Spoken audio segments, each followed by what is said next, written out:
Sorry for the delay, guys. Let's hop right in. We're doing introductions here, and we just introduced Lars and Karan. Just a summary on him.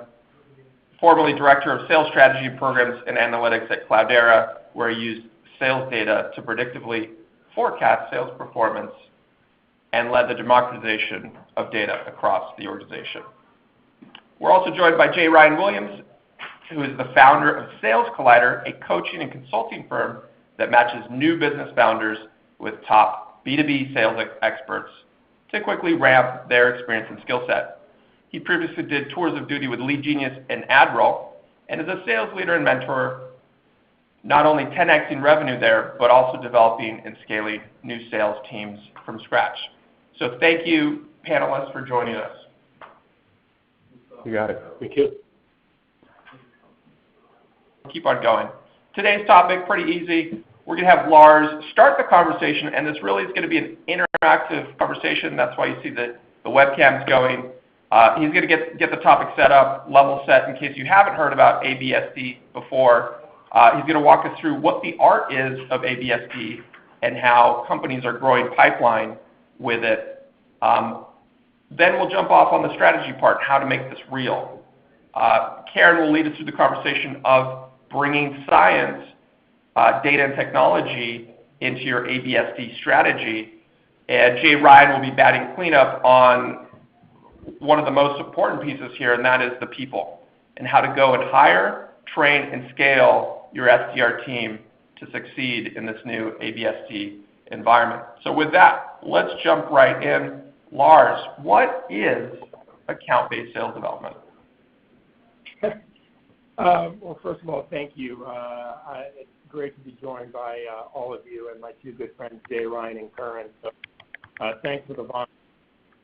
I mean, simply put, ABSD is a coordinated process of developing qualified new logo and expansion pipeline in your target addressable market by proactively running sales development-led multi-touch email sequences into targeted accounts. And this is not anything new that anyone hasn't done before, but what happened inside my SDR team when I was back at Cloudera about 3 years ago was the need for more pipeline, more growth never stops in a company. And what ended up happening was we were spending quite a bit of time chasing inbound leads. And something quite remarkable happened when we implemented some technology that allowed us to understand that a majority of those inbound leads, where my SDRs were spending a lot of time triaging, researching, and following up on these inbound leads, the majority of them were coming in from outside of our target addressable market. And so we just realized we were spending a lot of time following up on leads that perhaps that were not converting.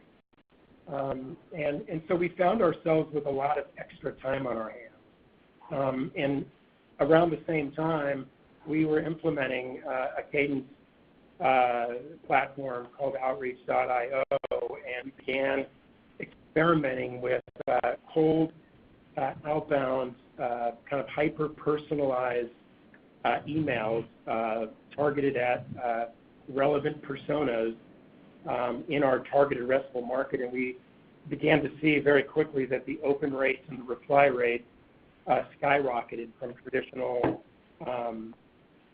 marketing's use of marketing automation platforms.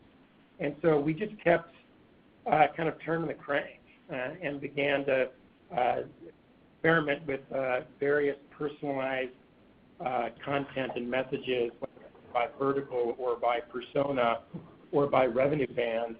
And it became a brand new pipeline generation strategy for us. And again, the key there is it's not just for new logo, but also help target and expand existing customers as we started going across departments and divisions inside of our inside of our account base.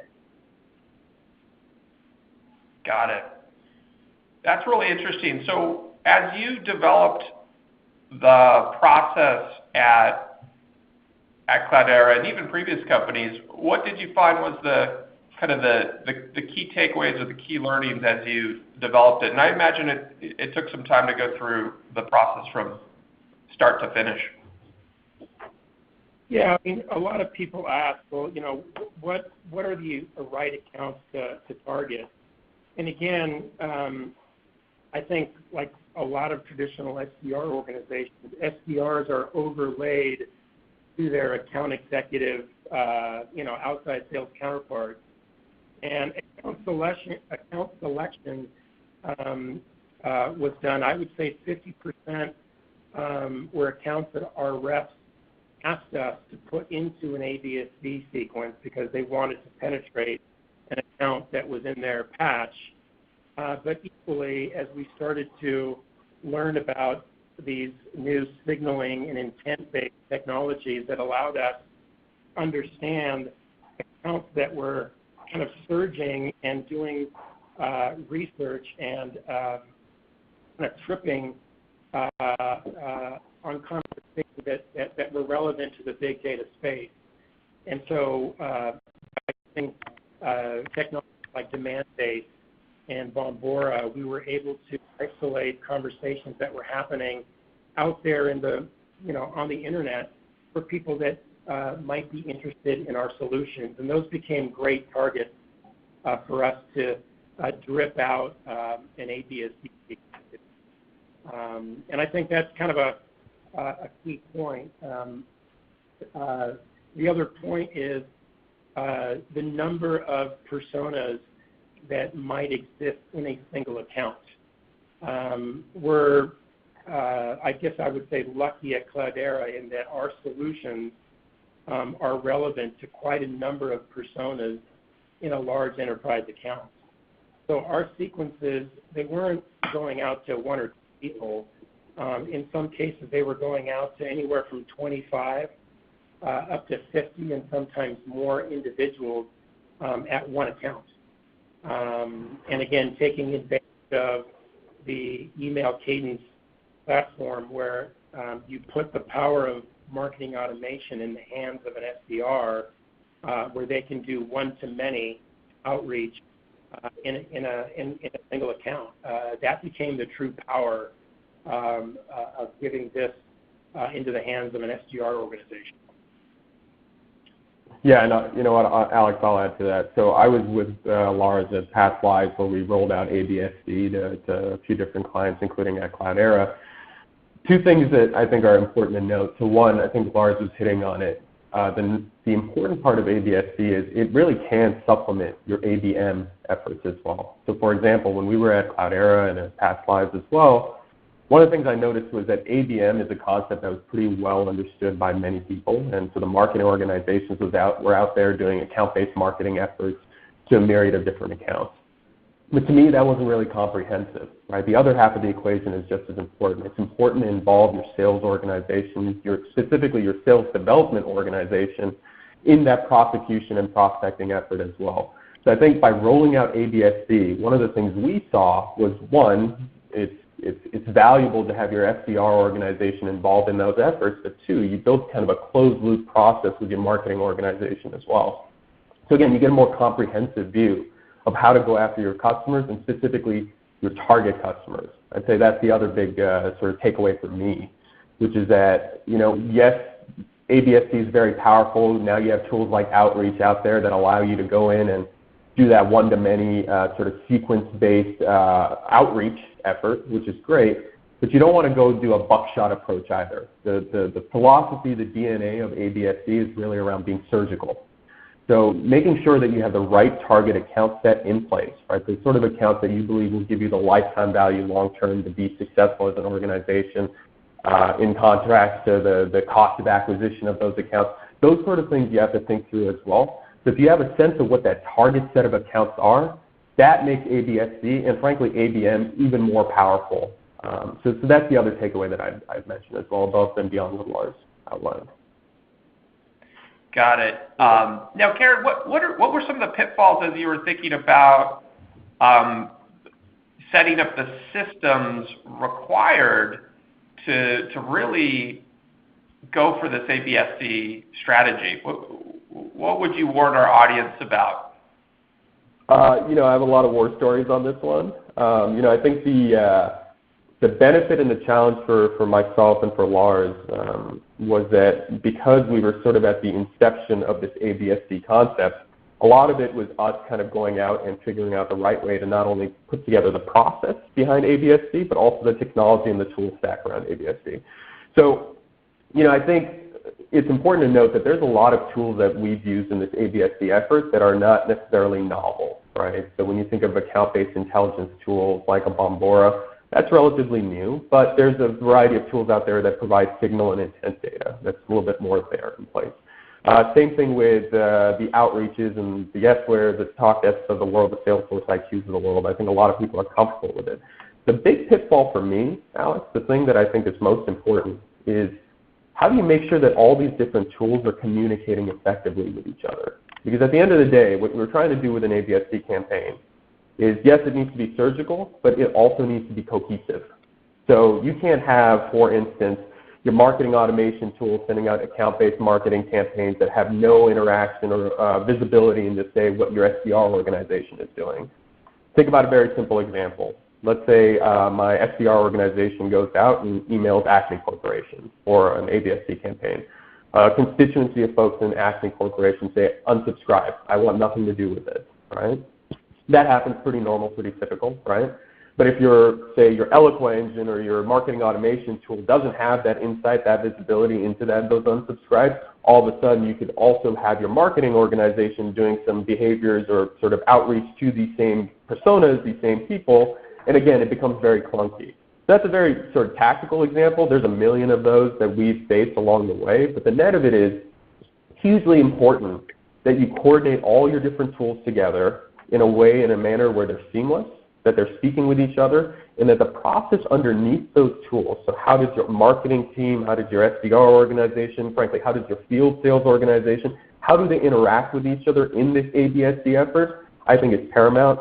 And again, tool set is a big way is a very instrumental way to get past some of these challenges, because the value of tools is if you integrate them well together, you can avoid some of these pitfalls. Got it. Hey, so let's take it to you, Jay Ryan. So, a big question that I imagine our audience would want to ask is, ABSD, when's the right time in a company's evolution to pursue it? I know you have a chance, in your background, you've worked with early stage startups, mid stage, and even scaling startups. You've seen all sorts of different go-to-market strategies. What would your advice be for the audience here on when's the right time to consider an ABS strategy given the different stages that companies could be in? Yeah, I think that's a great question. So for me, I think about, companies, when they are selling a complicated solution, it probably means there's some orchestration that needs to happen with the communication. So as soon as you have more than two decision makers involved, it starts to be too much for one salesperson or one SDR to manage. It's almost like you've got spinning plates to deal with, right? And so when I talk to young startups, if they know they're selling into the enterprise, if they're going to market, like one of the startups that I worked with as an EIR at 500 is in the fintech space, and they're going into the largest banks in the world. And so even though it's a founder selling with just a very small dev team, he's got to start with being very coordinated about talking to 15 different people in that large bank's org chart, which is a little different than I think a lot of startups that go to land and expand, or they start as they offer one feature or one tool, and then they want to grow that. And so as it gets more complicated for companies like Cloudera is a great example. That's why I think that Lars has pioneered this, is because with a complicated solution comes the need to really orchestrate communication. And so my advice, I think, to the early stage founder is to think really about who's involved in the purchase decision and who you need to speak to. And as soon as it becomes more than two people, then it's time to start thinking about being really, thoughtful. And then as you develop those leads, you want to be thoughtful about communicating with a lot of different players within that prospect company. And then think about how you coordinate both marketing efforts and sales communication, because they really are different. Got it. Thanks, Jay Ryan. That's a great segue in terms of when is the right time, and it sounds like it just depends on the type of sell you have and the type of go-to-market you have. Lars, you get to work with a lot of startups as well. If you were to advise them on when to pursue the strategy, what would you say, kind of to continue on Jay Ryan's thoughts? Well, yeah, I think there's a natural. The younger the company, the more they're kind of in the new logo land grab stage of their growth. And where this became relevant for us at Cloudera was when we pivoted, I wouldn't say away from, but we segmented our sales force across what was then our targeted addressable market, which was about somewhere between 5,000 and 8,000 accounts. Before we segmented the world into a definable TAM, we were just kind of going after anything, and we were finding ourselves in lots of different sales cycles and lots of different companies across the world, across revenue bands. But once we had this target addressable market defined, we had a finite set of accounts that was more manageable. And it just provided the focus. And the other part that we were able to do was look inside of our successful sales campaigns into our current customers and kind of curate and index and catalog all of the personas that we had had success selling to. It was pretty easy to go into the CRM and see all of the personas, the titles of the people that we had talked to in our 6 to 9 to 12 month sales cycles. So it became then pretty easy to target those personas at other like companies.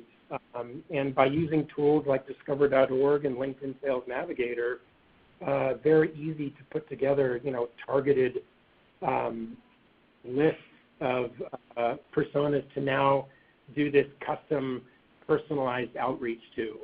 So I think that when a company goes from the early stage land and grab, I don't know that ABSD is as relevant there because you really want focus. And you want to be able to tell a story. An ABSD campaign has to tell a story, and it's got to have relevant content that is specific to the vertical. We use a lot of customer testimonials and vertical use cases that talk about the power of our solution and what we've solved for various companies in certain verticals. And to be able to tell a story where we solved a very specific pain point, whether it was in healthcare or financial services or manufacturing, and we're sending those personalized kind of pain stories to other like companies in those verticals, it's targeted, and the personas understand. We're speaking in their language. We're using their terms. And I think that happens, and it's just more natural when you've segmented the accounts you want to go after into a kind of a clearly defined targeted addressable market. Yeah, Lars, as you were talking. Yeah, go ahead, Alex. Yeah, no, as you were talking, what I wanted to bring up for the audience is one of your slides that you've presented at at the Demand-Based conference that I really liked, and it really drove it home for me. And I love how you talk about how you've been able to create more effective SDRs through the automation and the personalization that really comes to bear on this email example that you've shown before. And this is to me where the rubber hits the road where you have both technology working for you and then your SDRs intelligently harnessing that technology? Yeah, I mean, we're looking at it right now. I mean, the most important part of any ABSD campaign is the subject line, and it has to grab someone's attention so that they actually decide to read the first sentence. And in this example, a year earlier to this campaign going out, we had a successful sales campaign at a large North American airline. And so where we had helped them with the bullet points that you see in here. So, imagine you are someone that has, data architecture in your title at another major U.S. airline, and you get an email, from someone that says strategic big data planning at so-and-so airline. The odds are that you might go and take a look at the next sentence because your job is all about big data. You might be going into a strategic planning for the upcoming year. And then they read about where their CIO was quoted. And, we pulled this from their 10K, from their, article that their CIO was quoted as saying that they're going to be spending a lot of time, diving into their own data to do these things. And by doing this, our open rate and even our reply rate went from single digits to double digits. And it makes sense, right? You're targeting your company's value messaging to the right person within an organization that has initiatives for what it is you're selling. It makes sense. And again, this is the power of personalization and the power of targeting the messaging, not at everyone, but at the person whose job it is at the company to perhaps implement the solution that you have. Got it. That's a great point here. And as I'm thinking about it, I'm thinking about Jay Ryan and what you've done to recruit SDRs. When you think about this sort of style of highly personalized email, Jay Ryan, and the type of outreach that both Lars and Karan have talked about, how does that shape your thinking on the ideal profile of an SDR hire for a company that's running an ABSD strategy? Yeah, I think that's a great question. I mean, for me, my experience was at AdWorld, I built a 32-person mid-market team before we ever started thinking about adding SDRs in the mix. And our sell was directly to either a director of e-commerce or director of marketing at an e-commerce company. For the first probably 3 of the 5 years that I was at AdWorld, we were mostly focused on a B2C e-commerce website like a Tom's Shoes type of website.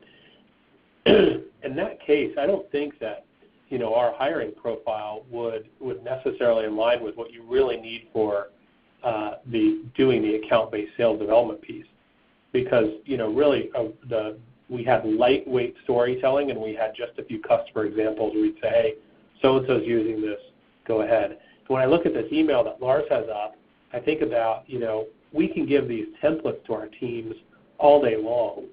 But if you don't hire with a strategic, kind of personality profile where you're going to go find, a rep who really understands why and wants to understand why. We're fortunate at AdWorld because we had such great people and we had reps that really wanted to learn. But I've seen in other companies where you really just want to have, a bunch of cold callers or a bunch of people to just fire out some emails. But really with ABSD, you want to have that profile to be really tweaked into, somebody who can really understand the why of this email.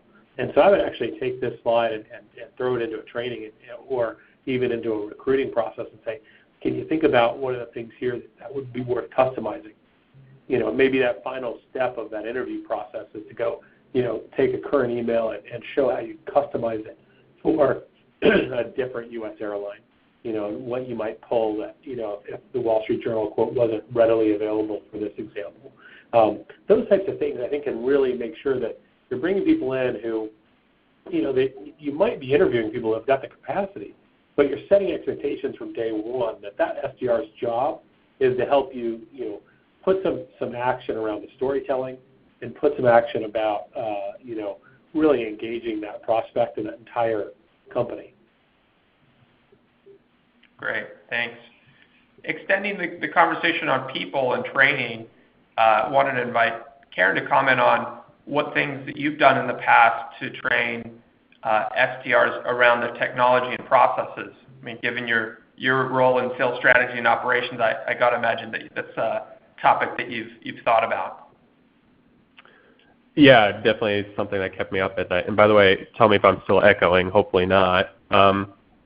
So in terms of training on these tools, one of the benefits of a tool like an ABSD or some of this intent-based tools that we have out there now, outreach, intent-based tools, most of these tools are pretty well integrated into your existing CRM or are pretty easy to use for the most part in terms of the technology side of the equation. You can see here there's the slide that's up. There's a lot of good analytics that come out of these tools now as well. So I think for the typical SDR, it's not too painful to get ramped up on these tools. I think the important part is as you're educating your sales organizations on the tool stack and how to use the tool stack, that you always implement or sort of align it around the swim lanes of the processes that you're implementing as well, right? So how do you want them to use the tool is just as important as how the tool is used. So for us, in my past lives, that's been a big piece, right? We try to make sure we establish what the right process is to conduct an ABSD campaign. And when you do the teach and train process behind the tool stack that's being used, you almost do it in almost like a day in the life of an SDR, rather than just saying, hey, here's outreach, here's a bunch of collateral on how to use it. You help them understand how you should use it within the context of the company, within the context of the messaging that you provide. I found that that's probably the most effective way to do it. Like I said, these tools are relatively easy to ramp up on. It's all the legwork you want to do before you start the process of sort of educating the organization on the tool stack being used. Got it. Great point. Lars, do you have anything to add on this conversation about hiring, training, and scaling your people? I mean, again, there is a lot of moving parts, and we ended up moving one of our tenured SDRs whom wanted to change their career, and this person went into our sales enablement team. And we dedicated this person to not just sales enablement, but SDR enablement. And in fact, he was a black belt ABSD sequence operator. And just to dedicate a role within the enablement team to this highly effective best practice allowed me to ramp, 50 SDRs on this best practice in a lot shorter time versus, dispersing that responsibility across 5 SDR managers who all have a different way of, ramping and onboarding. So if this is a strategy that you're thinking of, to implement in your SDR team, I would highly recommend dedicating someone. And if you don't have this resource on the sales enablement team, pick a super user or develop a super user and have them become the coach, the trainer, and maybe it becomes an opportunity for someone to elevate themselves. But it is important because there are a lot of moving parts. There's a lot of technology. But if you can orchestrate this, it really it's an elegant way to develop more pipeline. It's obviously a much colder approach. I think the other point that what Karan initially brought up towards the beginning was you need to coordinate with marketing. Marketing, for those of you that have marketing organizations that are leading with account-based marketing approaches, it's a great way to warm up an account by having them send targeted messages, logos, brand content to the companies and personas that you eventually will drip these sequences out to. that's a huge part of this as well. Got it. That's great. Hey, so can I ask a quick question? So, Lars, I want to actually go back to something if it's okay for me to jump in. Lars, I'm curious about the timeline. Like at Cloudera, when you started to build out ABSD, what was the timeline when you knew that you needed to have somebody step up into that enablement spot? And then what advice would you have for like a young director of inside sales or SDR on how to go and educate their organization about what they're doing? Because it seemed like, from watching on the outside and hearing your stories, that you got the whole organization at Cloudera to really understand why you're doing it this way. I'm curious, kind of how that fits into the timeline and how other people could replicate in a younger organization. Yeah, well, I mean, again, I felt like I got lucky. I don't know that I would have thought about doing this. I happened to have an SDR who, after 18 months, was looking to do something different and going, down the path of developing themselves as a quota-carrying account exec was not something they wanted to do. And they wanted to go into operations. And once I realized the benefit and the acceleration that I got, I kind of like hit myself over the head and realized, why didn't I think of this? Why didn't I do this earlier? So, again, had I done it all over again, I would have deployed a resource like that at the very beginning. As it happened, we did it a year or two into the whole process of maturing, on ABSD principles.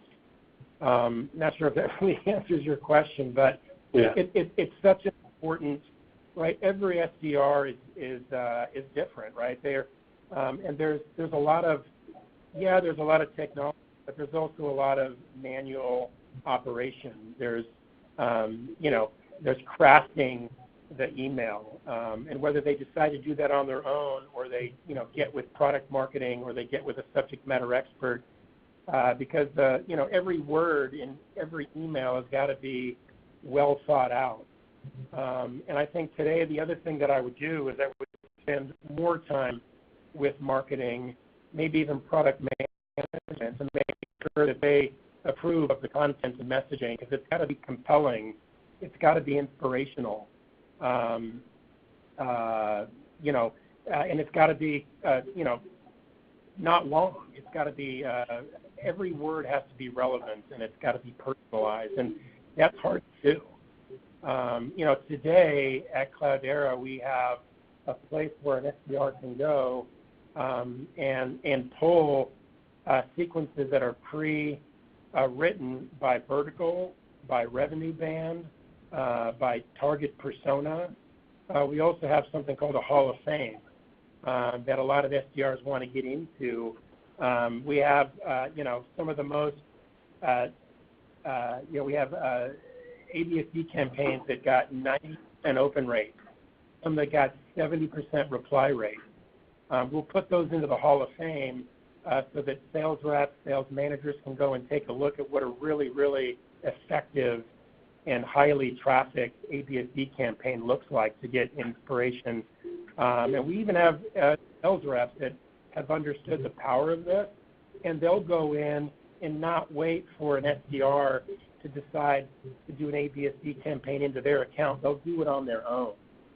And that's really fun to see when a sales rep decides they're going to do this on their own. So I don't know, again, if that answers, but those are some of the best practices that the Internet's using. Yeah, well, that's a great answer, Lars. So what we'll do now, this is just make sure that the audience members have a time to ask some questions. So if you have any questions for this really experienced panel here, just pop it into the webinar Q&A, and we'll handle them as they come up. And I see a couple come in so far. I have a question from David. He says, I'd like to know if it's possible to connect custom APIs, e.g. our own analytics endpoints, to the ecosystem. This was actually submitted before the webinar in our forum. I'll answer this one. This is a very much a API level question. And the answer is yes.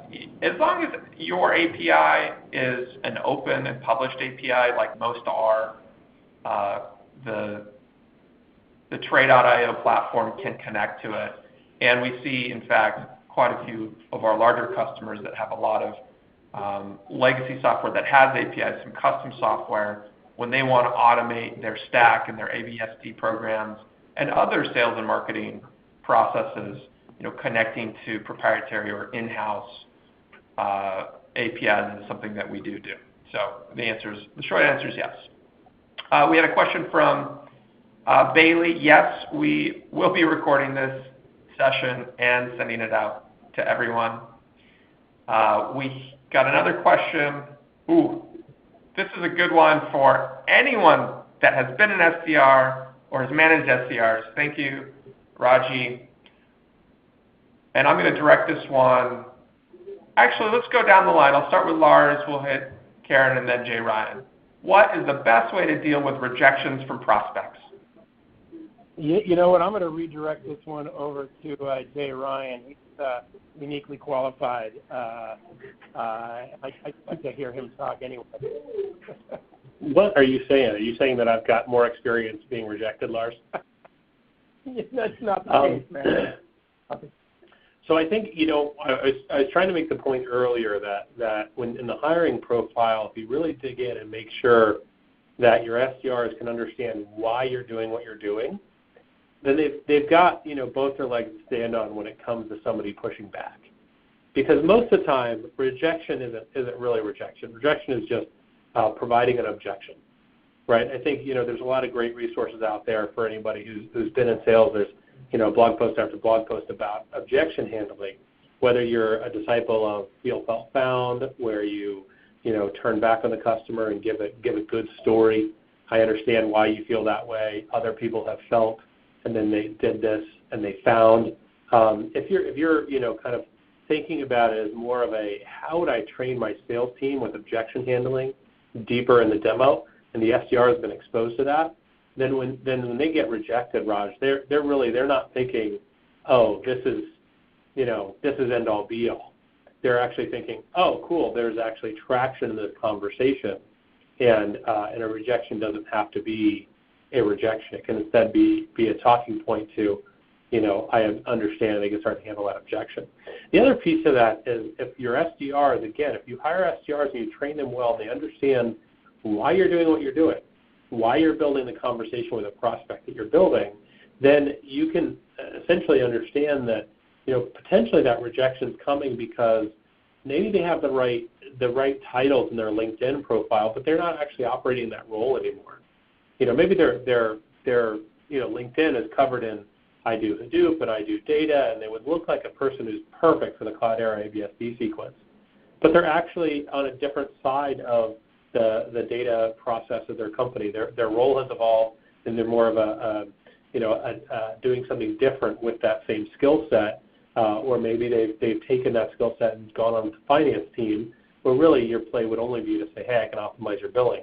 And if that's not what you've reached out to, of course they're going to say this isn't for me, and they're going to click, either reply or unsubscribe, or they write you back and say, take me off your list. That's my least favorite one, is when they reply and they say, take me off your list. And it's like, they're live, they're out there, they've got a pulse, but there's some reason the message didn't connect. And so at that point, I'd like to, encourage the SDR who's getting that rejection to look back and say, can I on my own, without asking anyone for help, understand why this role would reject? Is it the wrong persona? Am I in a new industry where they use titles differently, and maybe this title doesn't mean what I thought it meant? Maybe I sent them the wrong sequence. That happens too. You can reply and just say, hey, I understand I said the wrong thing. But those are, I think, some initial handling. The other thing is, you are in the upper funnel. People are going to say no. So then the third strategy would be, make sure you understand why they said no, and then don't do that when you reach out to a new account. So the right accounts are getting sequenced, and you are talking to people that are in the exact total addressable market because they've got your problem. Great answer, Jay Ryan. The lines are lighting up. We've got good questions rolling in. I'm going to dish them out as they're coming in. We're going into the speed round here of the webinar. This is a good one. I think I'm first going to direct this one. Well, let's see. I'll let you raise your hands. This would be like the buzzer round. So if you really want to answer this, Lars, Karan, or Jay Ryan, raise your hand. That's the buzzer. So Brad writes, how important are phone calls as a follow-up to an email? I found that no one answers the phone anymore. Thoughts? Yeah, I'll grab that one, guys. So in our ABSD strategy, again, yes, we're leading with outbound email sequence. And the really cool thing is that, regardless of the sequence platform you're using, you're getting analytics back after each email send. So you see right away the replies, you see right away the opens, and you even see the bounces. And again, replies are, really what you're looking for because they're usually someone who wants to interact with you right then and there. But if there's a key persona that you have seen that is opened, the first one and the second one and the third one, but not replied, then the odds are that you can absolutely and you should follow up with a direct dial. And it is true that a lot of people are not picking up their phones today, but you have more context for the voicemail that you're going to leave. You can thank them for at least looking at your email, and if you have interest down the road, please feel free to reach out to me. So again, having that voicemail scripted, we'll often script the voicemails that we want our SDRs to leave because 9 times out of 10 that's what they're doing. But again, the answer to the question, phone-based follow-up to open is an important part of the strategy for sure. Great. Thanks, Lars. Next question from Christopher. This is a math question. So let's see who's going to raise their hand on this one. He writes, is there a minimum ACV or MRR per deal that should be reached for account-based selling? So I can take that one. So a couple of things. First of all, if you have already defined your target addressable market effectively, so you know the constituency of accounts that you want to go after, that minimum benchmark is not as relevant, right? Because by definition, the accounts that you're going after are the ones that you want as customers. That's one piece. The second thing to note is a lot of organizations now are in that SaaS subscription model in terms of selling, right? And that naturally lends itself to a land and expand model as well. So this is we'll sell you, our widget for X amount of dollars for now, right, which may not be massive, but as you continue to build that relationship with said customer, over the lifetime value, the overall lifetime value of that customer can be more substantive. So in a way, you don't want to necessarily sort of cycle prospects out because their initial deal may not be sizable, especially if they're in the target market. Now, if you have an account that's outside of your target market, they're not willing to buy a ton, yes, absolutely, those aren't folks that you want to go after anyways, but I don't think it's as simplistic as, hey, if they're not willing to buy more than $20,000 of our product, we don't want them. I think being a little bit more sort of comprehensive about how you view your prospects helps you decide how to go about your ABSD campaigns. Great. Thanks, Karan. We've got one more question. This one's actually directed at Lars from Brian. Thanks for the question. And the question is, how do you continue to innovate in ABSD strategies as the market and competition have matured? That is a great question. And again, we've been running ABSD campaigns for 3 years at Cloudera. And it seems like a lot of the innovation that we end up picking up and kind of bringing into the process is on the technology side. When we started this 3 years ago, we were not privy to some of these intense and signal-based technologies that were out there. And now, there are quite a few. There's probably, 10 plus, if not more, accounts that technologies that you can tune, signals that help you define people that perhaps might be talking about you and where an ABSD campaign would be relevant. So that's already out there. What I saw just a couple of weeks ago is a technology that helps surface the kinds of the relevance to the relationship from the SDR. So in other words, I'm an SDR at Cloudera. I'm reaching out to senior level personas at American Express. What this technology will do is it'll tease out the relationships and the connection points that either I or people on my senior staff at Cloudera have with senior members at American Express, or it'll tease out connection points in our partnering strategy or at the board level. And again, if you can personalize individual relationships that may exist from your company and the target, and do that automatically without having to spend hours and hours digging into LinkedIn profiles, I think that's kind of the next new game change. Because a personalized relationship that's exposed in an outbound email sequence is certainly going to grab someone's attention. And I think that is where the next kind of innovation is going to happen with ABSD, and I'm excited to dig in a little bit deeper with this technology. It's from a company called Outbound Works. It was a acquisition they made of a company called Hexa.ai. Anyway, more to come on that. Great. Thanks, Lars.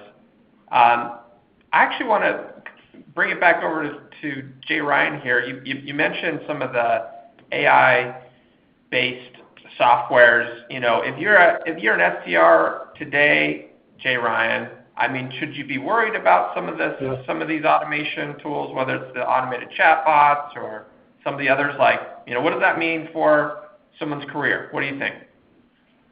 Well, if you're an SDR today, the technology is probably not going to be adopted fast enough to work you out of a job, because most people don't stay SDRs for more than 2 or 3 years.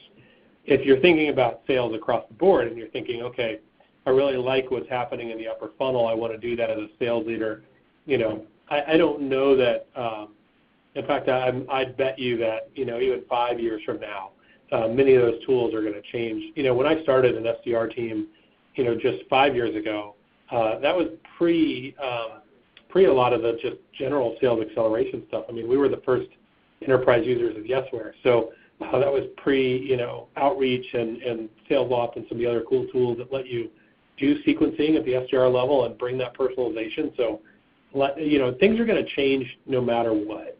And my advice for somebody who's worried about losing their job to those tools is things are going to be different, but I don't necessarily subscribe to the idea that, you know, all the SDR jobs are going to go away. I agree with Lars. Outbound Works has some really cool stuff going on, but that doesn't mean there won't ever be entry-level sales jobs anymore.